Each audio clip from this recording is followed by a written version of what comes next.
Guys, ito yung ano niyo, costume niya para bukas. Hindi ko maintindihan ano ito. Susuotin niya parang kurta ito, kurta surwal. Niwari na damit. So, lalbahan ko muna ito, guys. Mabilis lang naman ito matuyo. Sa school ito na costume, guys. Nadala sa kanya. Ito. Sa labas. Gusto niyang itry. Hindi naman baho. Malaman mo naman pag hindi nilabahan, diba? Nilaban ito kasi nakabaliktad. Sa school kasi may mga costume yan sila. Parang alam nyo yan guys, sa Kung Fu Panda na na cartoons. So sabi niya, Mama, it will fit for me. Of course naman. Kita mo naman, grabe kalaki oh. Kasi kahit kanino pwedeng mag-fit ito. And then, ayun lang. Kurta surwal nga. Niwari clothes. Dahil magsasayaw sila ata bukas. Yeah, this one is kurta. They wash this one or I need to wash? Just different. What I'll tell you what I will do. So, better I will wash, anak. Oo, i-wash ko muna. 15 celebrities will come there. 15 celebrities daw come. Okay. Bukas 2 o'clock kami pupunta doon. You remember annual day? Kasama ko si Annual day. Indira. You remember annual day? 7th. Ha? You remember 7th annual day? Then? The one with the screen. This is the 8th. But tomorrow it will rain, anak. No problem. They put 10. Yeah. Okay. If it rains, you have to come. There is food also. Yeah, but you have to pay. In the food stall. May bayad. Okay. They have food stall, but you have to pay. But we will not eat maybe. We are going to, what about the dinner? Dinner they will give like last time. They will give free. Yeah. But if you are hungry, you can buy in the stall. Yeah. Okay, no problem. Kasi nga, syempre mahaba yung program. Kain-kain, so bili-bili. So, no problem. That would be a good idea also. Kasi nga, syempre, hindi naman nila kayang, they cannot serve.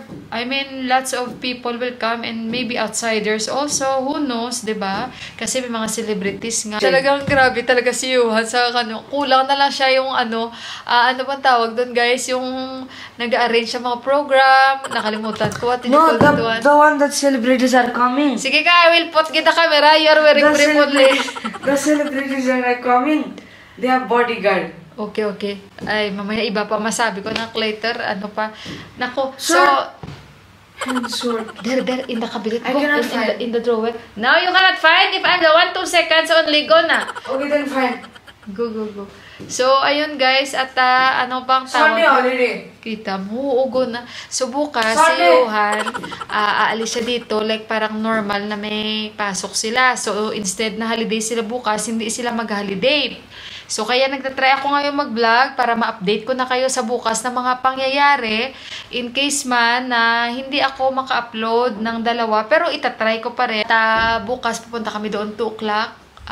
Magiging kasama ko si Deepak at si Indira, inaaya ko. Dahil sabi ni Deepak, ayain ko si Indira. Sam found it. Okay na. Kasi nga, bukas si Deepak, alis siya mga 5. Pupunta sila ng Nagarkot. Kasi nga, na-invite siya ni Susan Bay dahil may, sila doon ni Susan Bay. Parang may pakain dahil sa company nila. So, puro lalaki yan doon. So, ayun. And 5 o'clock bukas alis siya. And doon sila matutulog sa hotel. Tsaka, balik naman sila the next day. So, ayun. At si Indira na maging kasama ko. So, tingnan ko bukas.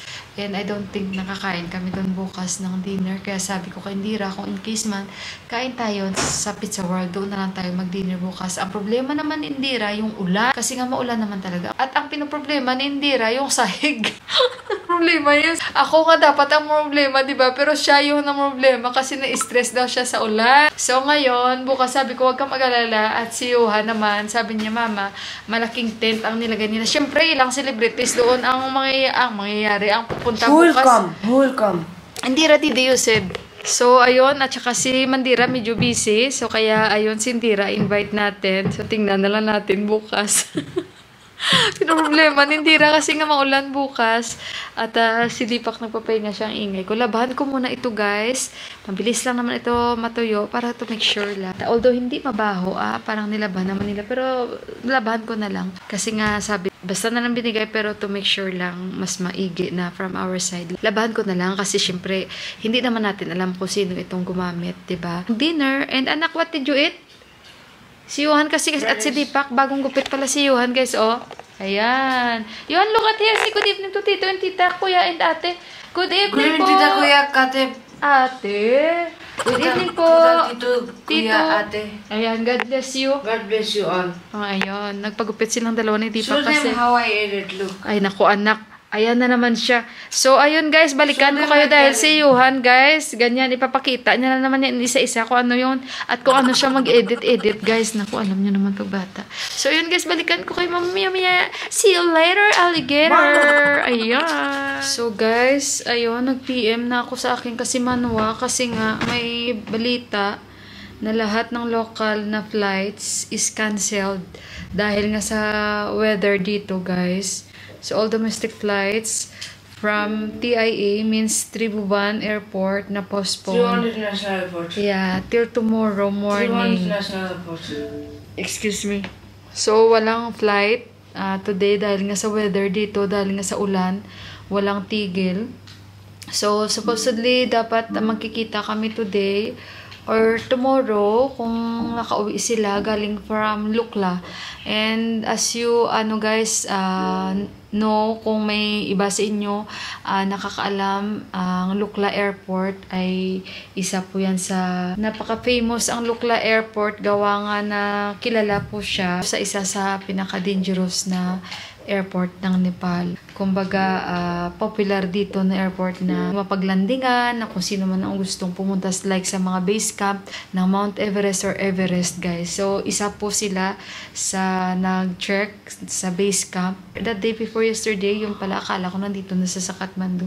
Doon pa sila sa Lukla. And sabi ko nga kung kasama nyo ako, siguro mag-nervous breakdown ako kasi nga matakutin talaga ako, guys, sa biyay-biyay. Kaya yan din ang reason kung bakit hindi ako ganun talaga pala travel, guys, unless na talagang kailangan kong umuwi, wala akong choice. Pero yung mga biyahe, kahit UAE nga lang at Nepal na napakalapit, pa ako niyan, nervyos. I hope na nakabalik sila or depende kasi hindi pa sila nag-PM sa akin kasi kagabi nag-usap kami na nandun pa sila and yun nga. But nag-PM ako sa kanila right away na nakita ko itong balita na sinabi ko na pwede kaming magkita pag may time pa sila anytime and nothing to worry naman kasi pag yung pagkikita naman anytime pwede naman yan. Basta ang importante is safe and yun, maayos na makabalik sila ng Kathmandu and sa kanilang tinutuluyan. And sabi ko, i-update lang nila ako. So, sa inyo, kasi Manwa ko na makabalik kayo ng maayos dito sa Kathmandu and nothing to worry dahil kung may time naman kayo anytime magkita tayo, okay? Ako yung nag-PM sa kanila kasi baka walang signal doon or anuman dahil napakalayo po. And hoping na makabalik sila sa Kathmandu ng maayos kasi nga sabi ko nga sa inyo, guys, ang weather namin ay hindi talaga maganda dahil sa walang tigil ng ulan, baha dito na naman ulit, baha dito kasi nga this week parang grabe maulan this week, guys, and hindi talaga maganda.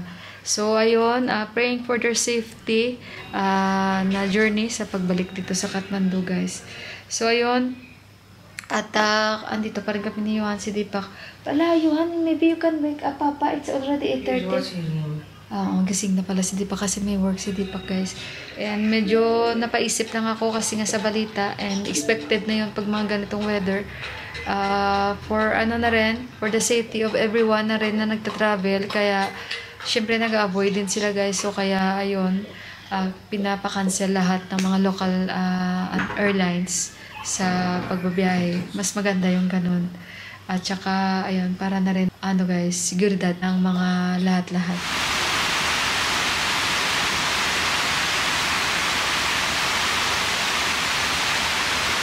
Guys, magandang umaga sa inyo. Kakagising lang namin. Hindi, nagising kami pala mga 6:30.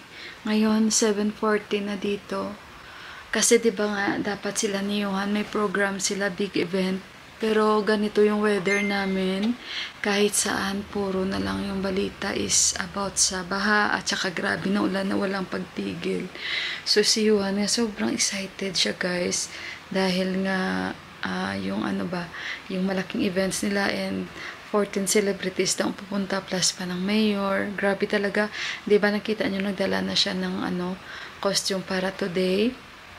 And ayun, may malaki silang memo na sinend. Malaki, mahaba. Kasi nga nag-explain sila at hindi din biro na mga visitors nila na darating today, guys. So, and kahapon, sabi pa nga niya, mama, naka-ready na doon lahat. Naglagay na sila ng tent, yung stage, lahat-lahat. Kami naman, nag-iisip kami kasi sa ganitong sitwasyon, grabe yung weather ba? Grabe yung ulan, wala talaga tigil. Ito, ewan ko ito, kung matutuloy pa yan sa kanilang pupuntahan. Kasi nga sabi ko, ganito ang ulan, paano kayo magbabiyahe? Kasi puro lahat, kahit mga local airlines, canceled na. Yun ang sabi ko sa inyo. And, ayun, inaano nga nila na stay home lang kasi alert kasi lahat na nga. Pati, ano ba yung balita na yun? Itong morning na to, puro lahat yung balita. Ito na nga, oh. It's been raining all day. They are soaking in the water and staying to our service. Let us also follow the rules and make them some easier. Lahat yung balita ganito. Wala, tingnan nyo guys, meron na namang binaha dito pa naman, guys. Sa atin nga develop na nga yung Pilipinas. Pag ulan, grabe na dito pa, guys. Tingnan nyo ito, alert, Kulikan Dam is filled. Puno na, guys. Ayan, kita nyo. 9 minutes yan, ha. Halos ang mga balita ngayon yan. Ayan din, puro na, ito din, nalungkot ako nito. Ito yung kagabi na pinost sa traffic. Tapos yung mga tao, kasi ramdam ko and nakaka-relate ako na hindi biro dito, guys. At least masasabi ko sa atin din, pero pag dito ba kasi sobrang liit yung daan nila. Kita nyo pag nanood kayo ng vlog ko, tataka kayo na puro motor yung makikita nyo kasi parang majority dito sa liit ng daan nila dito. Unang punta ko nga dito, sabi ko, grabe ang liit ng taxi nyo, yung parang alam nyo yung parang feeling mo ang liit mo rin. Maliit na nga ako pero bunggo pa yung ulo ko sa taxi nila ba, gawa nga ng daan din nila. Pero buti-buti na ngayon yung mga electric taxi nila, medyo pareho na rin sa atin. Ako naman parang natulog ako. Maganda yung tulog namin. The whole night, 24 hours, yung narinig ko lang, yung tunog lang ng ulan. Yung imi-meet up ko pala, sila ni Kasimanwa ko from UK.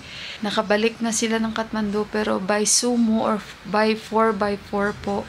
So ako naman parang naisip ko na hindi rin maganda ang kanilang biyahe, alam ko yan. Kasi nga, due to na canceled na yung mga flights na local airlines, siguro nagsumo sila, guys. So, kasi nga, hindi biro ang road dito or yung, alam nyo na, nakikita nyo na sa mga vlog ko. Very dangerous talaga, maputik yan. And I know, pagod din sila kasi 1 AM ko na natanggap itong message. Nagsabi ako sa Kasimanwa ko, kung may time pa, pwede kami magkita mga siguro susunod na araw kung okay. Kasi parang alam nyo yun, parang affected din naman yung talagang ibang areas dito. At the same time, makapagpahinga-hinga din sila. So, ayun guys, yan yung ating update.